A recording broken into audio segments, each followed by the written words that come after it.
Mas palalakasin pa ng gobyerno ang pagpapatupad ng intellectual property laws. Ito yung masugpo ang pagpasok ng mga pekeng produkto sa bansa sa harap na rin ng nalalapit na holiday season.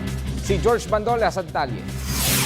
Unti-unti nang nababawasan ng mga pekeng produkto sa bansa dahil daw ito sa pinalakas na kampanya ng pamahalaan laban sa mga lumalabag sa intellectual property laws. Sabi ni Director General Ricardo Blancaflor Jr., bukod sa pag-alpas ng Pilipinas sa 301 watch list, nalagpasan na ng Pilipinas ang ibang mga bansa sa paglaban sa mga pamimirata. Number 2 in Oceania Pacific and number 25. Patent protection yan.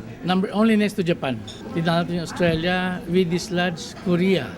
Korea was number 3 for a long time. Tinalo natin yung Hong Kong and tinalo natin yung New Zealand.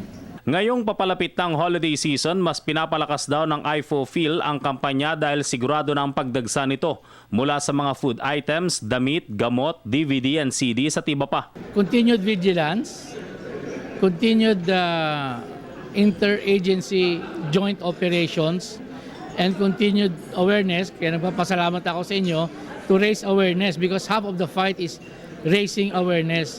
In today's summit, we will also show young people how to get involved. Bagay na ikinatuwa ng Department of Trade and Industry dahil bukod sa proteksyon sa mga lehitimong produkto, lumalaki din ang pag-asa ng mga local manufacturers. Dapat pala tayo na tayo ng statwa mo sa Rizal Park. Para sa Telebisyon ng Bayan, George Bandola.